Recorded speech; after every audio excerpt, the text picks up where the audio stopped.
Become a sustaining member of the Commonwealth Club for just $10 a month.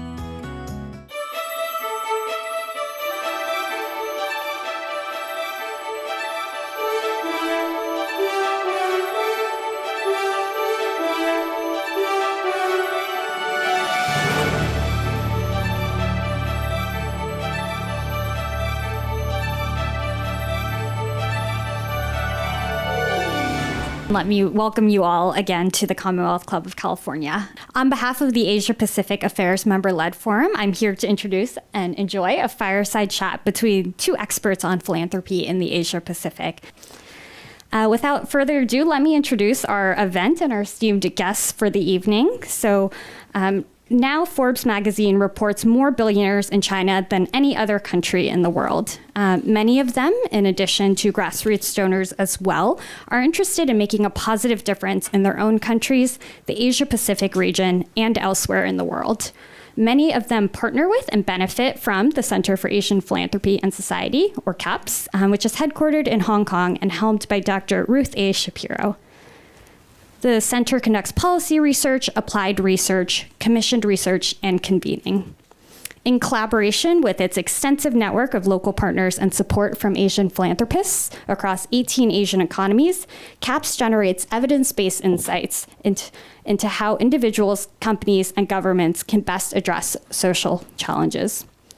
CCS Fundraising has relationships with nonprofit clients, leaders, and donors throughout the Asia Pacific, and all of these parties benefit from the work of the Center for Asian Philanthropy. So for a bit of a more formal introduction, Dr. Ruth Shapiro is the co-founder and chief executive of the Center for Asian Philanthropy and Society. As Gloria mentioned, it's based in Hong Kong and works throughout Asia. So CAPS is really committed to producing world-class, evidence-based research to help philanthropists, governments, and social delivery organizations maximize the positive impact of private social investment. Dr. Shapiro is the primary author of Pragmatic Philanthropy, Asian Charity Explained. And she's also the editor of The Real Problem Solvers, a book about social entrepreneurship in America. She also co-authored Building Energy Efficiency, Why Green Buildings Are Key to Asia's Future. She founded the Asia Business Council and served as its executive director since its inception in 1997 until May 2007. She has a doctorate from Stanford University and master's degrees from Harvard University and George Washington University. And of course, she has a long and deep history with the Commonwealth Club. Welcome, Ruth. Joining Dr. Shapiro is Ruyi Liu, Senior Vice President of CCS Fundraising, an international strategic fundraising consulting and management firm with 18 offices across the US and abroad. Ruyi was raised and educated in mainland China, Japan, and the United States. She began her career as a development professional at the Juilliard School in New York City and subsequently joined CCS in 2013 as part of the on-site fundraising council team in support of the global campaign for the Schwarzman Scholars Program in Tsinghua University in Beijing.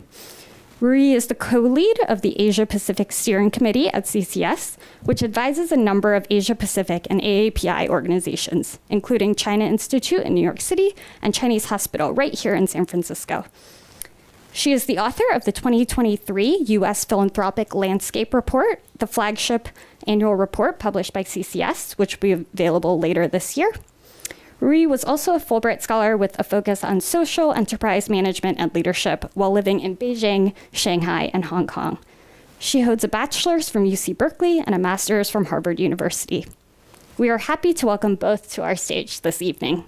And to kick things off, I'll turn it over to Dr. Shapiro to share her perspective on the most recent trends in Asian philanthropy today. Thank you, Alice.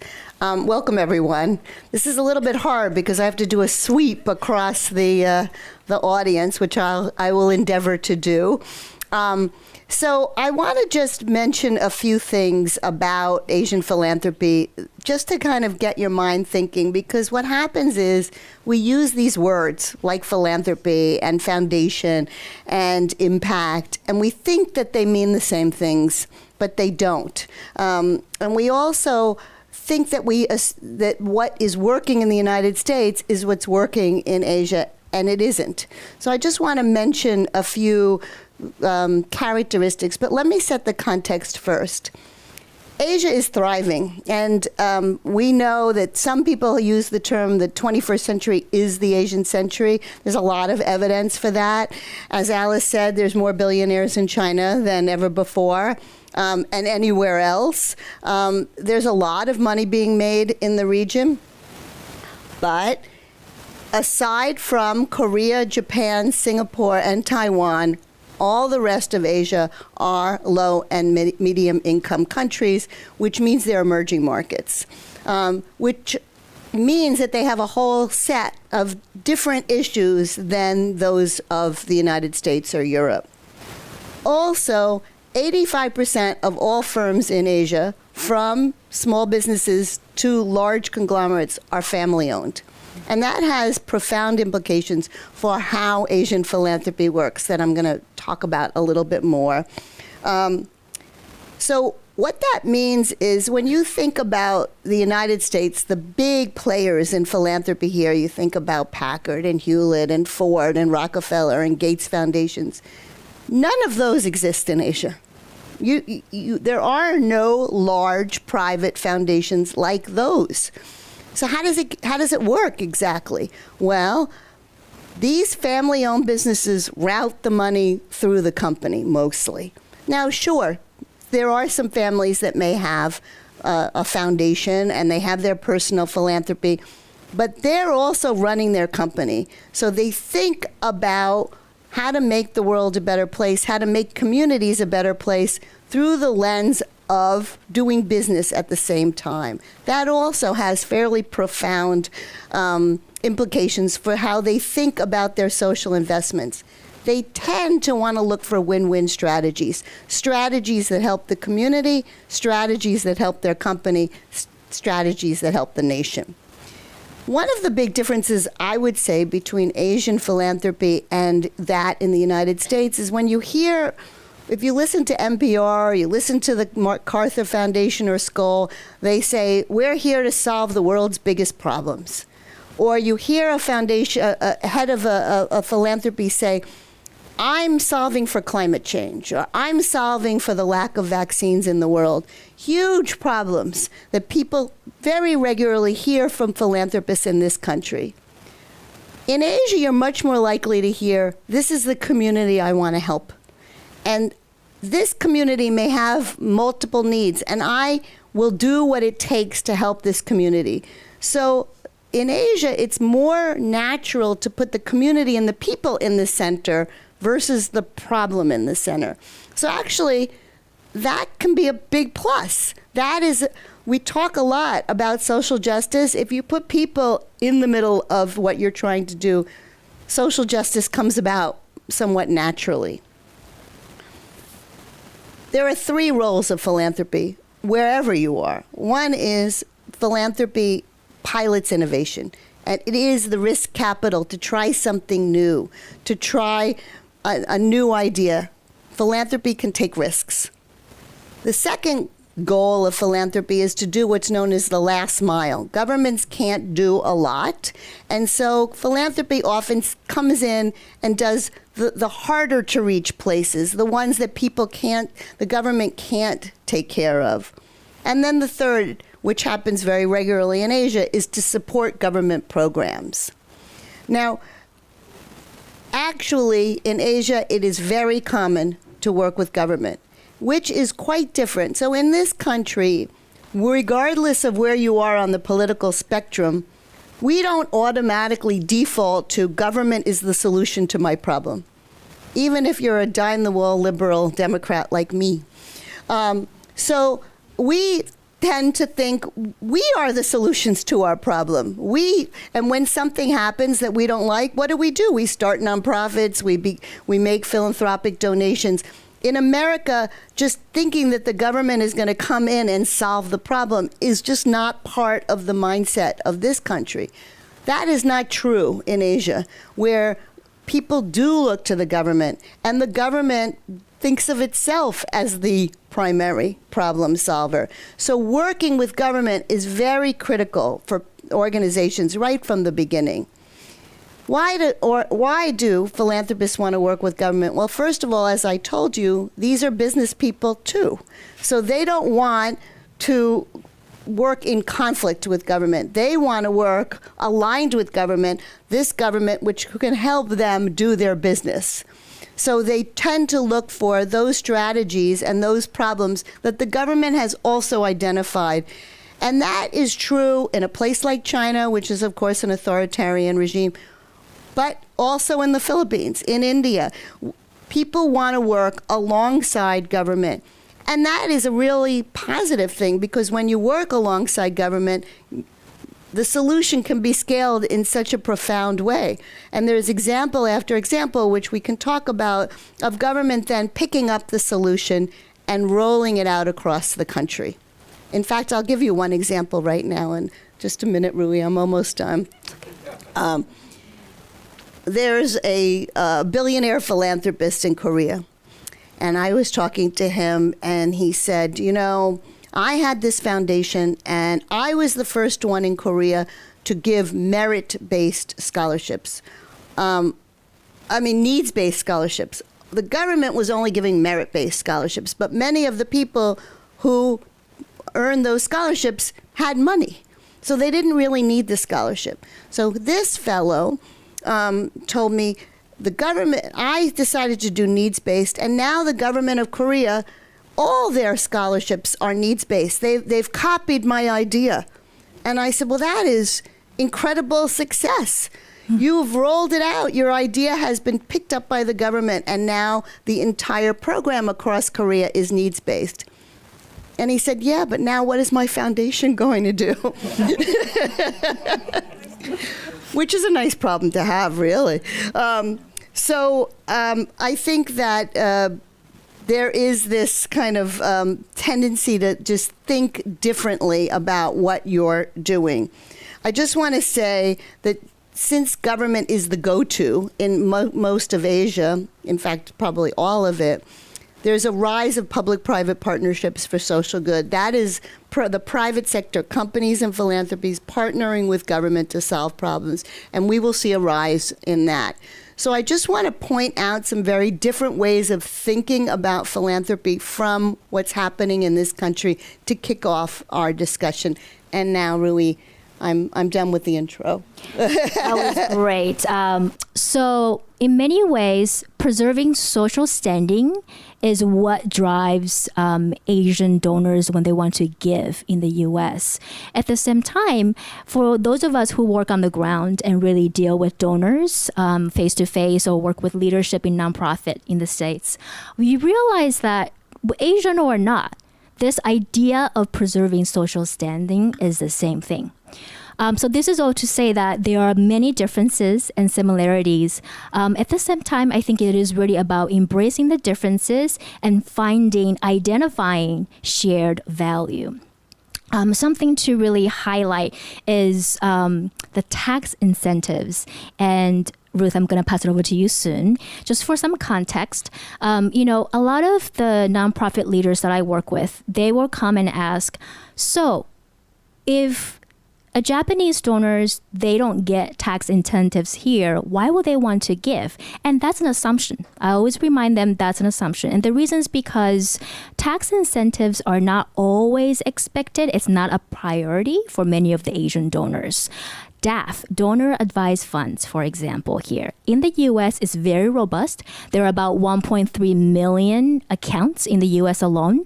An average DAF account holds about $180,000.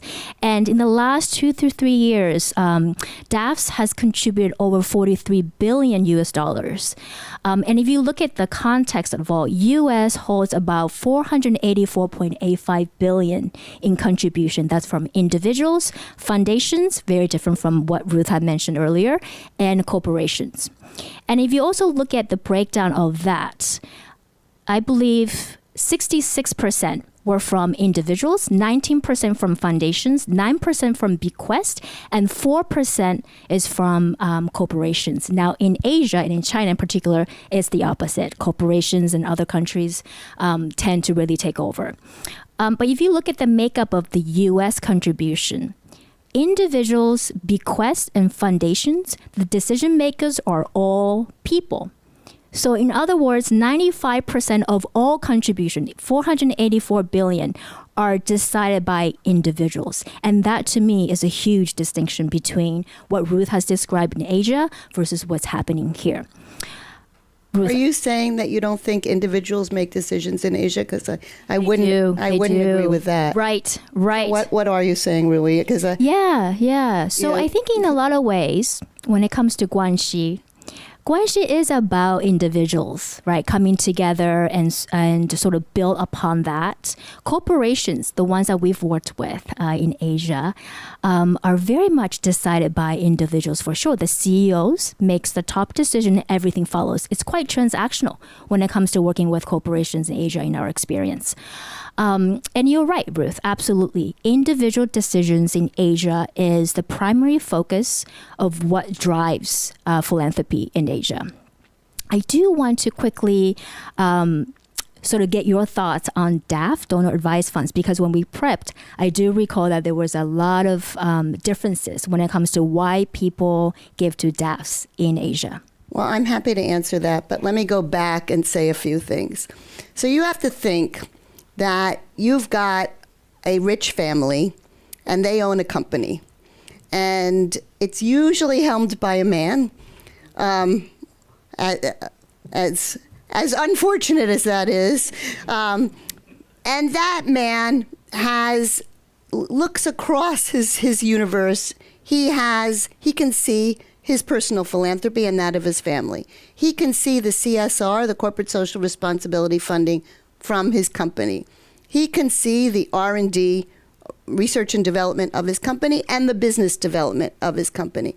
And what happens in Asia very much is those get merged so that you're developing somewhat of a holistic solution that pulls from a number of these different pots of money that do create win-wins for the community and for the company. Let me give you an example. China. Baofeng Energy is a energy company. And they built this huge solar farm in Ningxia province, which is a very dry province. And they found out that under these solar panels, condensation formed, and they were able to grow crops in a very arid area. And the crops that grew really well were goji berries. And goji berries, I think we all know in California, are superfoods and very healthy. So Baofeng used its CSR money, as well as some of the personal philanthropy of the owner, to plant goji berries underneath and train the local people to take care of these plants at the same time that they were taking care of the solar panels. And because it's China and things don't happen in a small way there, 80,000 people work at this solar farm, and their income has tripled as a result of the goji berries. So that is a great example of win-win-win. But they also did it at a time where the Chinese government was carrying out its poverty alleviation campaign. So not only did they generate renewable energy, solar energy, help these 80,000 people have better income, they got great kudos from the government, who was intent on alleviating absolute poverty in China. So they created guanxi all around in many places. And guanxi is interesting because it goes in both ways. You want to do something to accrue greater, enhance your relationships. But those relationships also help you carry out a project. And I'll give you an example. We have a good friend here in the audience from the Philippines, and there is a foundation that he's been very close with named Zulig Foundation. And the Zulig Foundation, Zulig Pharma, is a pharmaceutical distribution company, huge global company. And what do? They realized that they needed local medical people to really understand what drugs to use and to diagnose and prescribe those drugs.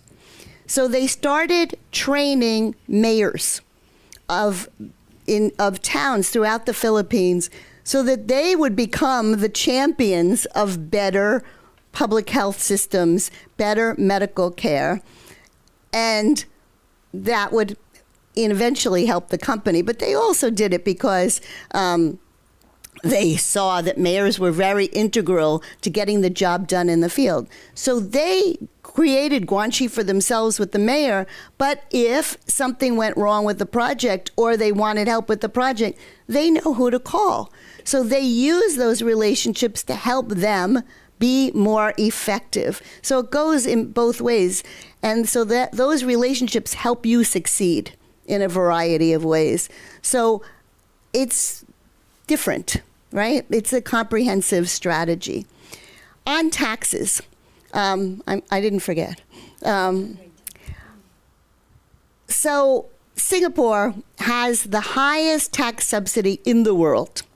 And for every dollar that an individual or a corporation gives in Singapore, you get $2.50 deducted from your taxable income. So they have a 250% subsidy.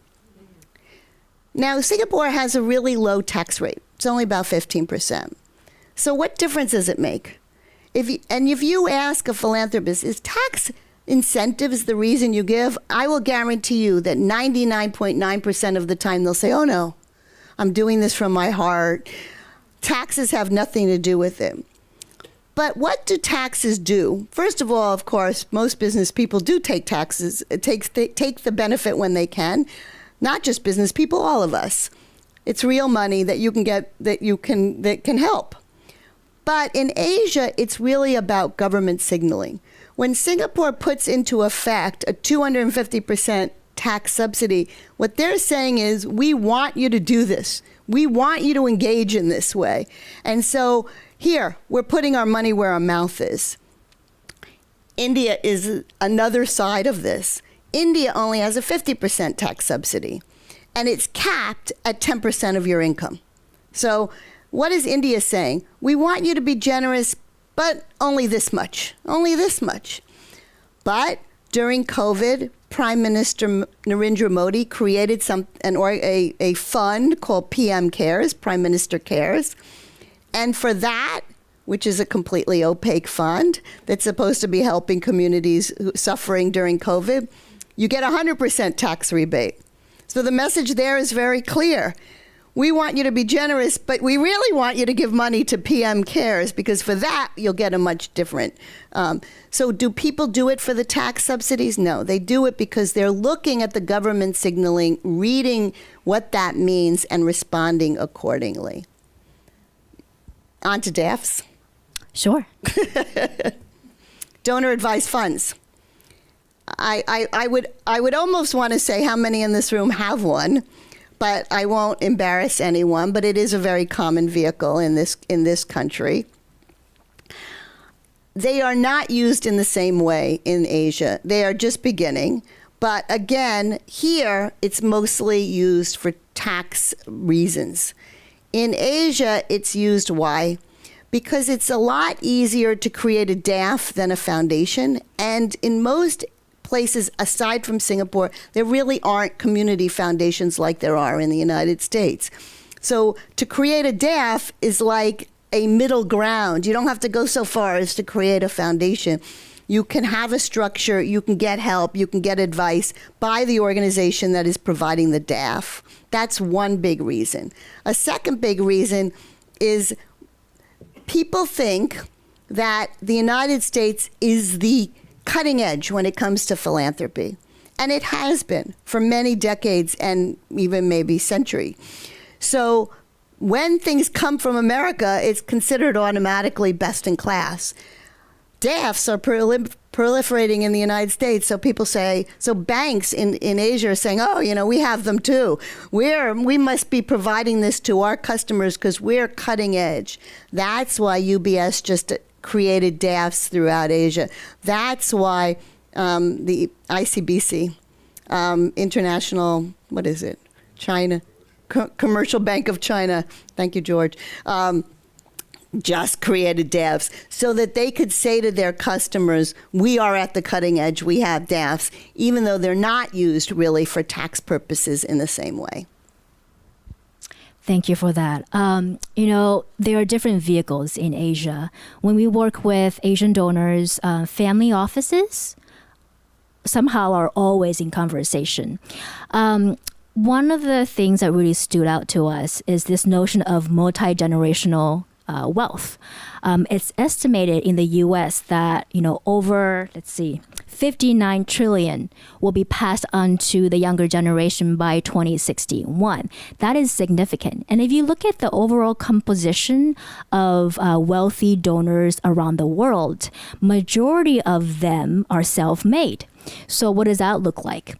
In North America, it's about 75% of the top donors are self-made. In Asia, it's about 74%.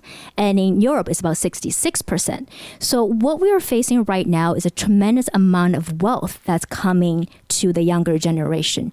With that in mind, Ruth, perhaps you can share a little bit about what the landscape looks like around family offices in Asia, the use of it, how that's different from the ones in the US, as well as, I would say, what does the younger generation care about next in Asia? Well, let me just ask the audience, how many of you have heard the term family office? There's no legal definition for a family office.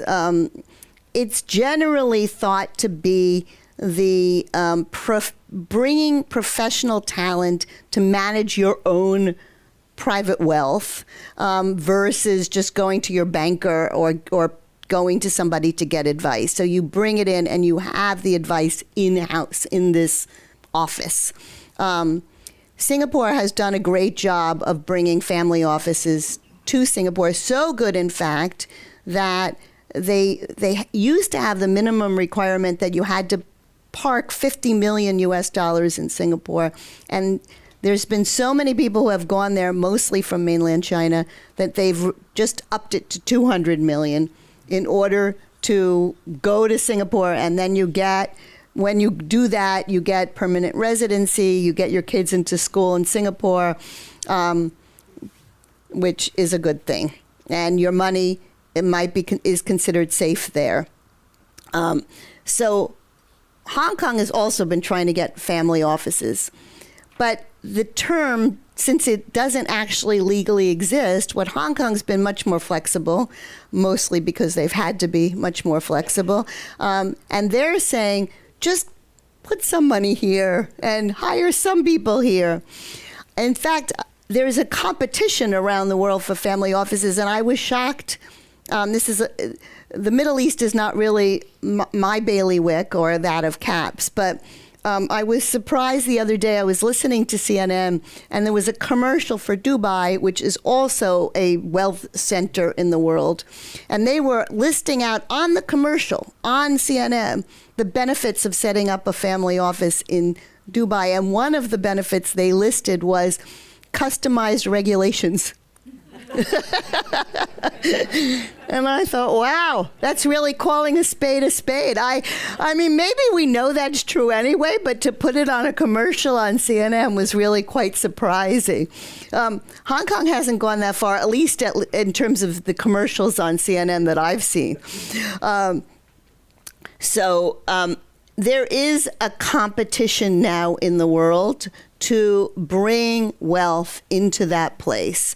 It's really not about philanthropy, but because family offices are looking at all the investments across a family might have, that also includes their social investments. So it includes their philanthropy, their impact investing, other ways in which they may use their resources to do good.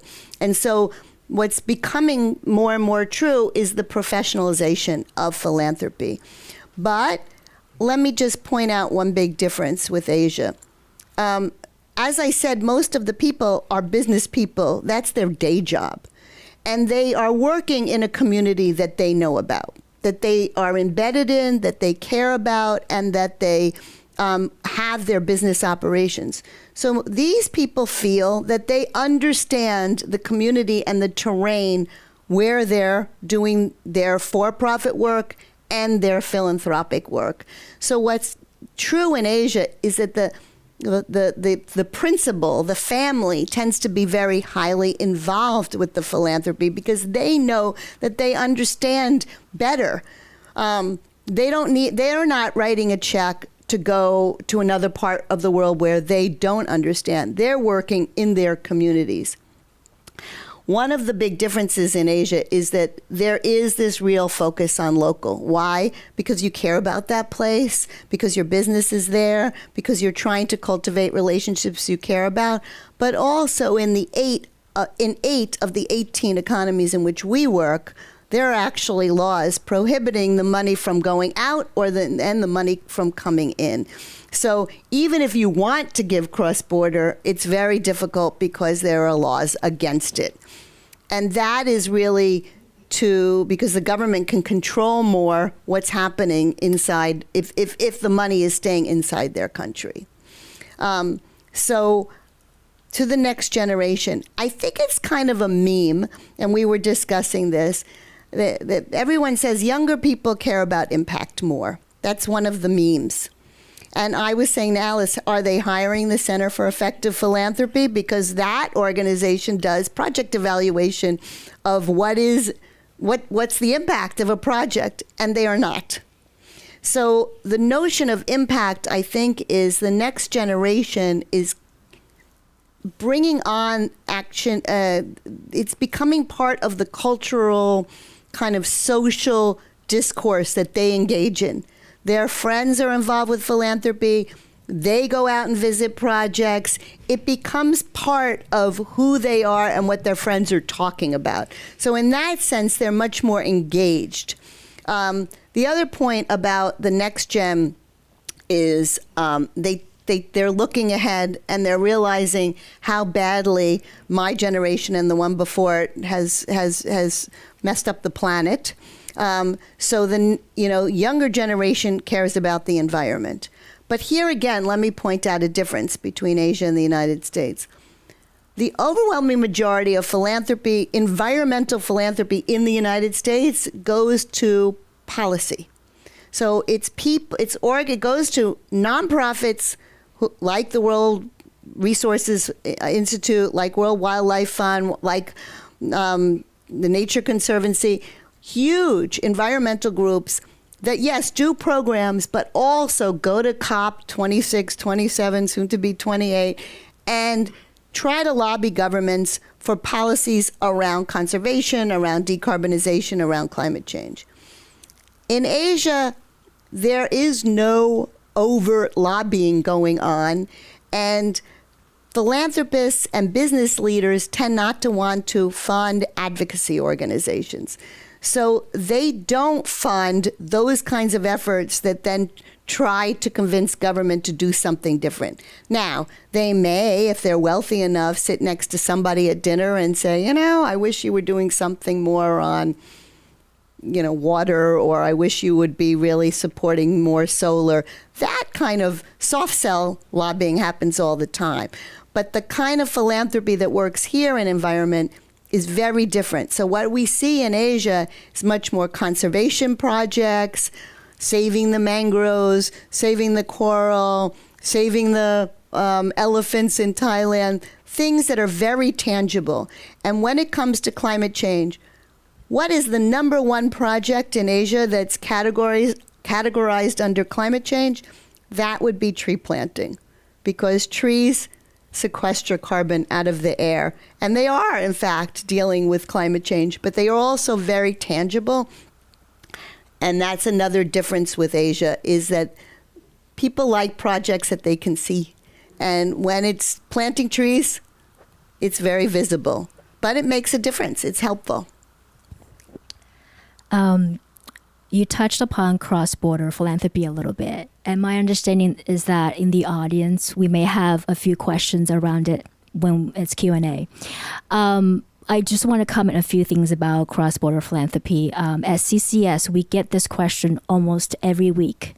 How do we get money out of our donors in Asia? China, perhaps some in Japan. That's much better there. and Singapore. So, what we've noticed is that while there are donors who have the intention to give to their causes here in the U.S., they're not able to get the money out. My understanding, and Ruth, correct me if I'm wrong, is that Singapore is doing something very interesting right now. Singapore has attracted between 700 and 1,200 of these family offices. That means people putting in between $50 million to $200 million. Singapore is a city-state. How many of you have been to Singapore?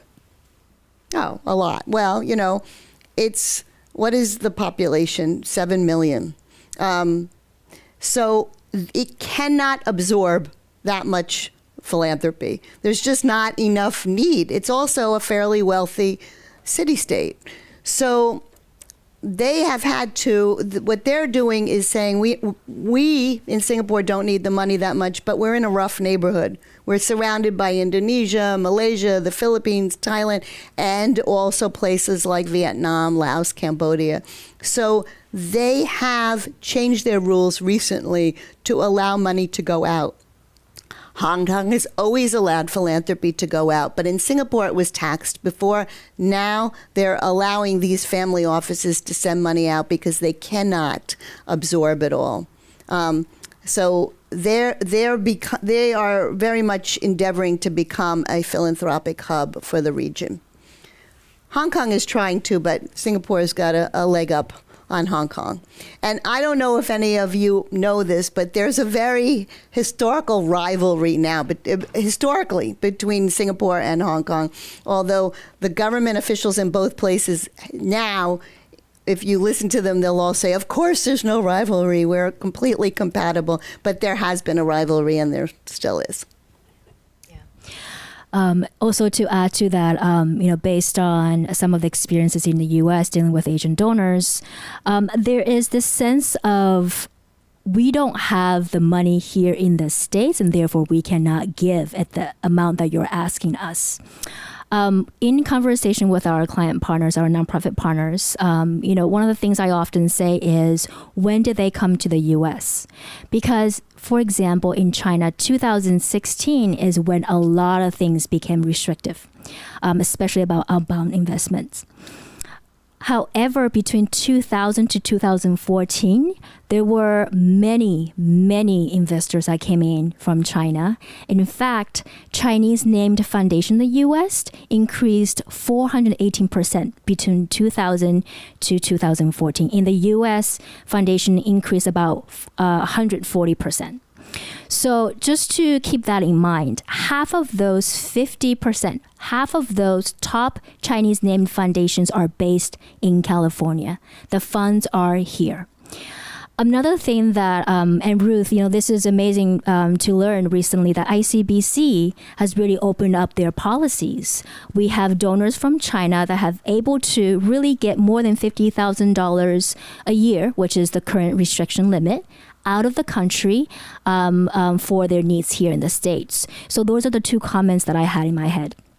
But why would a Chinese, you have to think, why would a family in China want to send money, philanthropic capital, to the United States? It mostly goes to universities. And it goes to universities to create that guanxi that we were talking about. So it is about face. It's also about their own kids, right? As much as universities can say, no, donations don't matter in our admission criteria, I think we can take that with a grain of salt. Certainly not with our alma maters, but everybody else.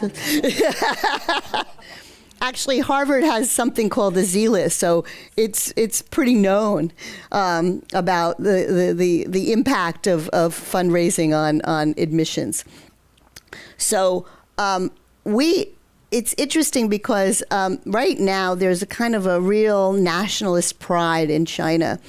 And I remember just last year saying to a mainland colleague, well, Hong Kong people are finding it more difficult to send money into China where they have always wanted to, because that was their roots, that was their home base, that's where their parents and their grandparents came from. And this fellow said, China doesn't need any philanthropy from Hong Kong. So there was this sense of, we don't need your help.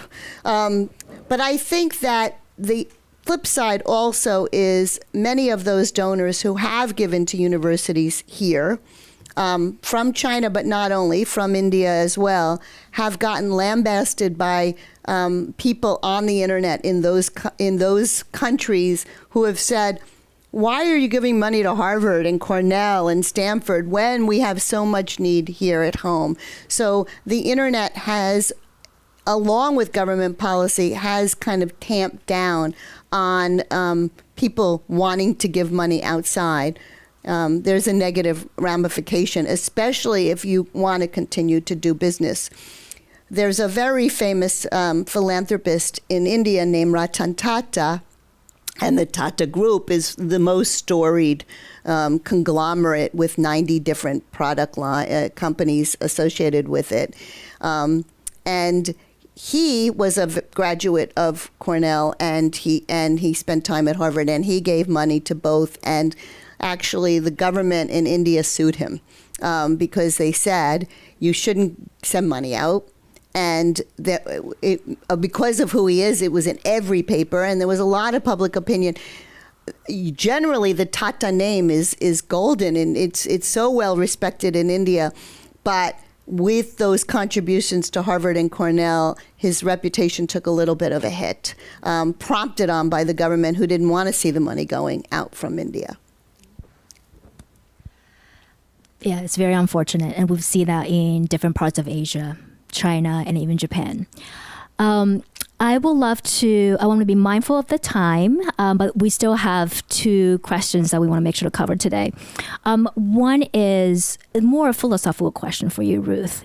We talked about the role of government, how they're important in Asia. If the government is able to provide services, what is the role of philanthropy in Asia? Yeah. Well, Japan is an interesting example because Japan has essentially cradle-to-grave care. The government really does provide full education, full health services, increasingly services to the elderly, because it's one of the countries that's getting old quickly. And so what do philanthropists do? There's this plethora of private museums and symphonies. Because that became like the thing to do. And they're very small museums and very small orchestras. So I don't know that that's particularly efficient, but I think that wealthy people started kind of saying, well, that's what I do. Do you do? Oh, yeah, I do that too, and so we have these little museums, these little private museums all over the place. Some of them are public, like the Mori Museum or Suntory, but a lot of them are private.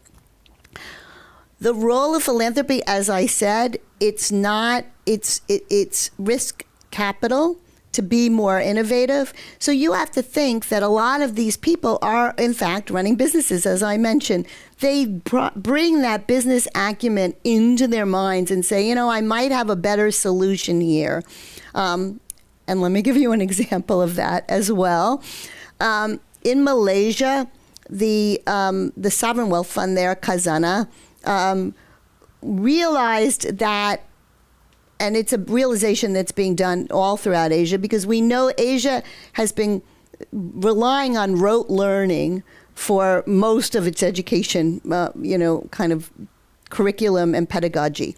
So Khazanah realized we're not developing thinkers, and we really need problem solvers. We need thinkers.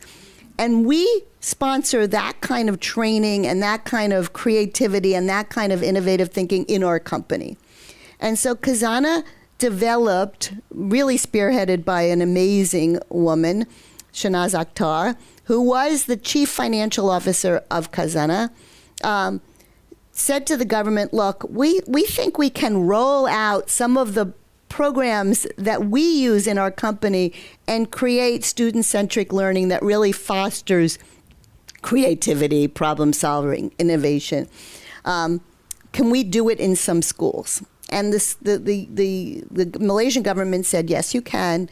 We'll let you do it in 20 schools.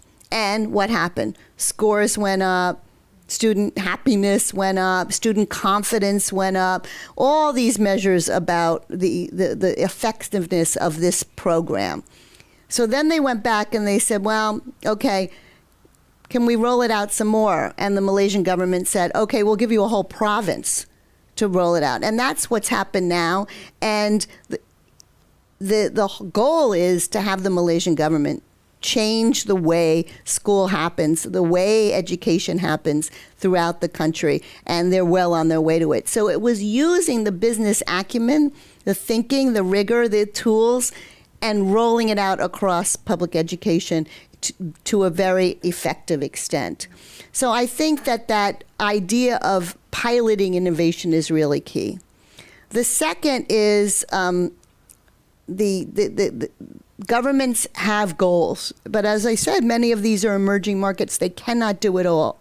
So philanthropy does that last mile, those hard to reach places. And a lot of times, philanthropists are not that original.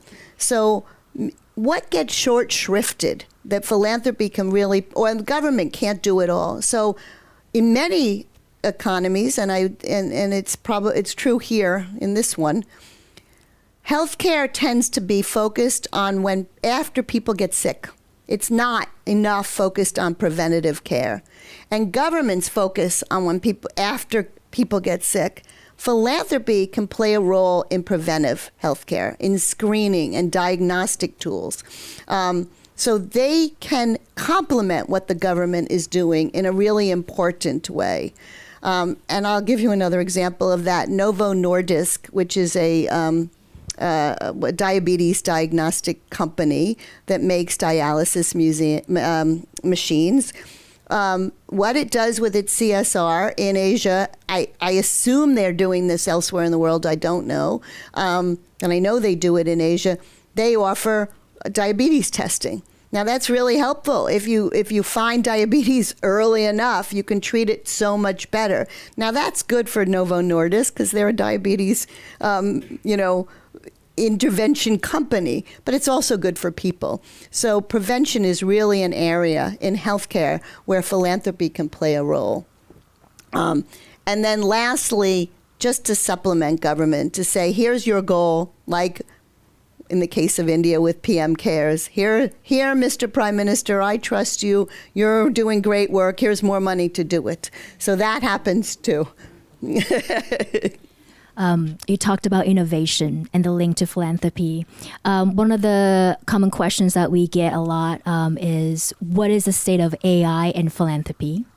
With everything that's been happening, ChatGPT, everything that's being implemented in the nonprofit sector in the U.S., at least at CCS, we're seeing that innovation is a key. We actually hired data scientists with PhDs to really get into the details of it, of what it'll look like. In Asia, what does that look like right now? Well, tech is becoming, of course, a lot bigger. And crowdfunding is a phenomenon. So crowdfunding is kind of the GoFundMe type of mechanism. In China, Tencent has a 99-day, and they raise $1 billion in one day normally through this crowdfunding vehicle. I just want to point out that crowdfunding is a mixed blessing. It is a retail way of getting everybody involved in philanthropy. The downside is that most people then fund what I would call heartstrings kind of projects.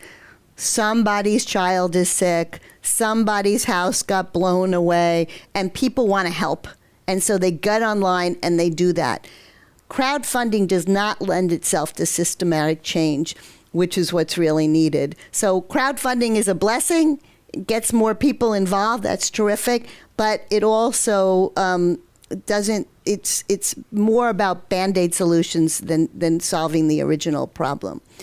With AI, interestingly, one of our colleagues just recently asked ChatGPT, what are the top best foundation nonprofit organizations in India? The top 10 best. And what they got was the most famous. So ChatGPT doesn't really know about efficacy. It looks across everything that's out there, and these names came up again and again and again. Whether those most famous ones are the best, that's not clear, right? We can't assume just because it's well known that it is the best. So now when organizations ask our organization for advice, I say, you better have a really great website. Because this kind of AI, they're looking for what you're putting out there. They're gonna make decisions based on that. So I think it's gonna change the terrain of who gets funded and who doesn't. That is very important for our marketing colleagues. Yeah. Very good to know. We cover a lot of topics. Before I hand it over to Alice, just a quick recap. We went over overview of Asia. We talked about death. We talked about multi-generational wealth and what that looks like in terms of family offices. And then we talked about looking ahead, including AI and the importance of updating everybody's website. It's a lot of topics, and I understand that we do have a few questions. So I'm going to pass it over to you, Alice. Thank you. This is a great conversation. Many actually of the topics that have come up are the same ones in these questions. So I'll pick ones that haven't yet been covered. This question is for Ruth. So this question is around philanthropists in Asia saying that they want their communities to prosper. The question is about what is their vision? How do they envision their communities or social structures to change? I think that Asia is still very much a patriarchal place. It can be somewhat of a matriarchal place, but it's the idea that it's noblesse oblige, you have a responsibility for the people in your community. That is still very normal. So, and it goes in both directions. So wealthy people in a community feel that they have a responsibility of taking care of the others, and the others think that they should be taken care of by the wealthy people. So here in the United States, people would say, well, who are you to tell me what to do or try to help me in this way? In Asia, it's welcomed. So I think that this notion that I want to help my community, either where I'm from or where my business is very much a part of kind of the mindset and the culture of the place. Thank you. The next question we have, which you both touched on a little bit already, is about intergenerational transfer of wealth. So this question is about if you can share any trends or changes that you're seeing within individual or corporate philanthropy, given the transfer of intergenerational wealth. Well, I think that this transfer of wealth is happening at a time where there's something else going on, which is there used to be very clear demarcations between the private sector, the government, and in this country we call it civil society, but that's a loaded term within the Asian context, so we'll call it the social sector. And everybody had their jobs to do. Now in the world, companies are being asked to step up in a way that they never had to before, whether it's often through ESG, but it's also this notion of what are you doing with shared value? What are you doing to help your community? And so companies have to care about these issues. So at a time when the next gen is essentially coming into the leadership of these firms, the pressure on these firms to step up and solve community problems has never been greater. So I think that whether they like it or not, they have to embrace their role as a problem solver and not just a money maker. So I don't think that anyone subscribes anymore to Milton Friedman's kind of value for shareholder mentality. It's all stakeholder all the time, and you have to think about your stakeholders. And so this next gen, that's part of what they're growing up into. And so these formally pretty strong demarcations, they don't exist anymore. I can agree with you more. And I realize that maybe I should give the mic to Ruth as well. Is that right, Dan? Can everybody hear Ruth okay? Okay. I usually don't have that problem. To your point earlier, I would also add that we're seeing a lot of younger generations with wealth really paying attention to DEI, diversity, equity, and inclusion, that corporations are now being held accountable.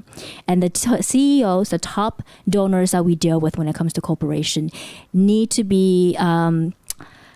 realize that even more, in my view, how important that is to the younger generation.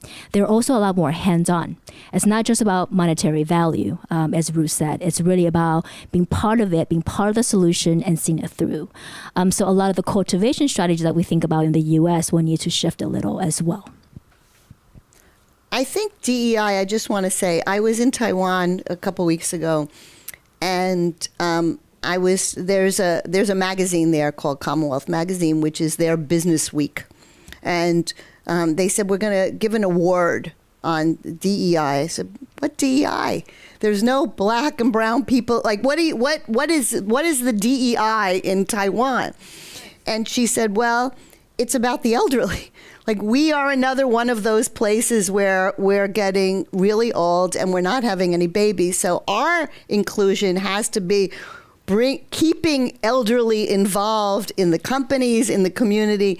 So I think that it's another example, DEI, where we assume we're talking about the same thing, but we may not be talking about the same thing.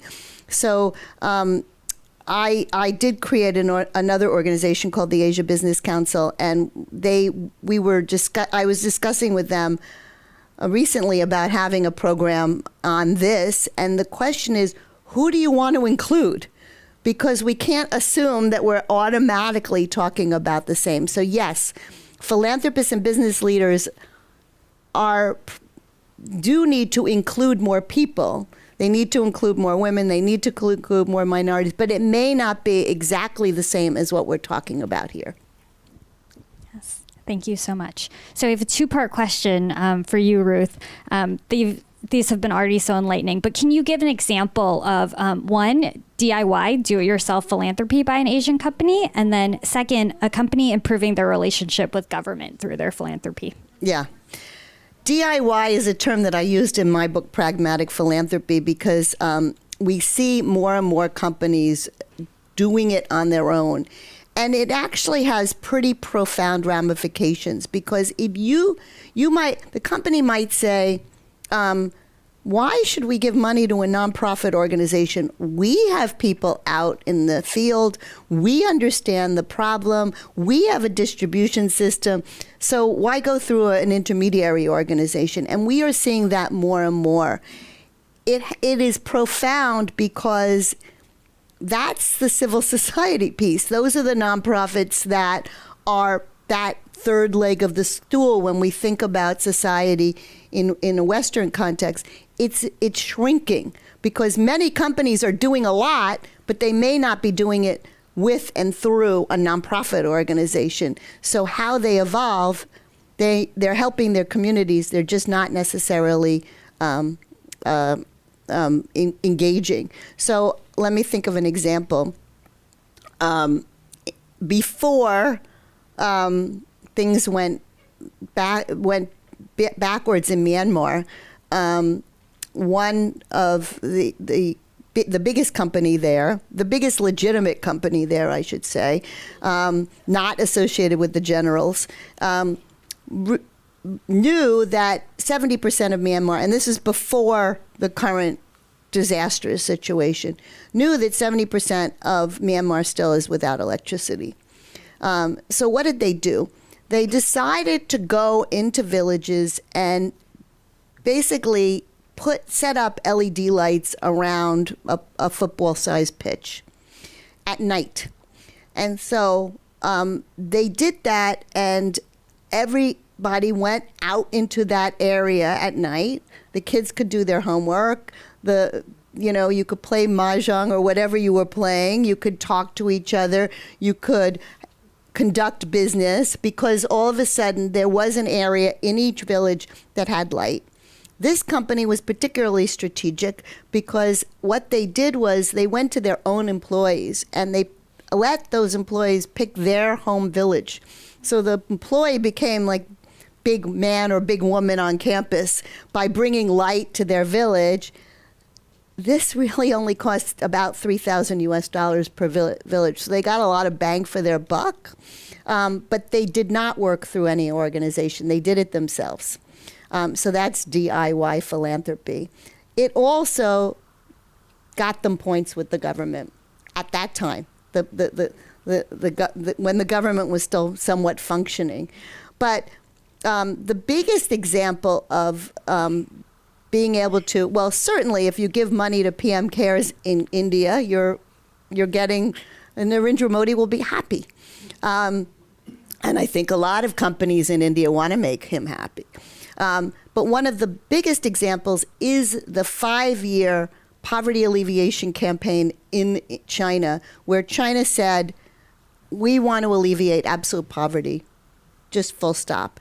And they did, which as much as we hear negative things about China in this country, to actually alleviate absolute poverty is a feat that has not been accomplished in human history in any other place, and they did it. And one of the ways that they did it is that they said to the state-owned enterprises and the private companies, you need to be part of this. For the state-owned enterprises, here is your assigned locality that you need to help. But the private companies stepped up. And I'll give you an example. Alibaba created a $1 billion a year fund called the Poverty Alleviation Fund. The money came from the private wealth of the 30 founders of Alibaba, who all had become extremely wealthy, came from Alibaba's CSR. It came from the company's R&D and business development, and they also got government funding. And what did they do? They went into poor areas and they helped small businesses and farmers improve their goods and their products such that they could then be put on the Taobao site, which is like the eBay site associated with Alibaba. So Alibaba gets many more products onto their site, and these small businesses can thrive and sell more products, and they were able to put $1 billion a year toward that. And I would say the government appreciated them up until the time that Jack Ma criticized the government, and then things changed. But in the moment, that was part of what their strategy was. Great. Thank you, Ruth. Well, this has been lovely. I'm noticing we have just a couple minutes left, so I want to give each of you the chance to share any closing remarks you have before we end our program tonight. Well, many of you in the audience know me, and I really appreciate that you've come. And for those that don't know me, I also appreciate that you've come. I think that one of the things that is true about humanity that makes me feel more optimistic and positive is I do think we want to help each other. It's part of the human condition. We want, when people are in need, we want to help them. And I think that that's a really beautiful part of who we are. And so philanthropy and charity, these are just means by which we come together and solve problems collectively. And so we have a lot of problems, but this natural human tendency that we have, this is what's going to save us, I hope. And so I hope all of you are engaged in making the world a better place. I think you are, or you wouldn't be here at the Commonwealth Club, and just carry on. Very much on the same note with Ruth. So my firm, CCS, is 76 years old, and we do feasibility studies. And these are interviews with many, many donors across the U.S. and also abroad. The top reason on why people give, it is because people give to people. And to your point, Ruth, and you know, I've been with the firm for over 10 years now, but I really realize the genuineness when people tell you that in their face. Once you get to know a person, regardless of their background, lived experiences, when they're really talking about things that they care about, they're very genuine. And that's what drives philanthropy, in my view. And that's what drives what we're doing worthwhile.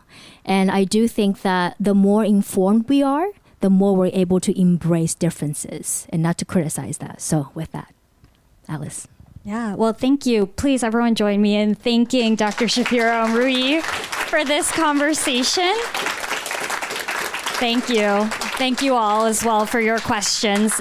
You all are welcome to linger outside these doors for wine following the event. But with that, this meeting of the Commonwealth Club of California in its 121st year of enlightened discussion is adjourned. Thank you.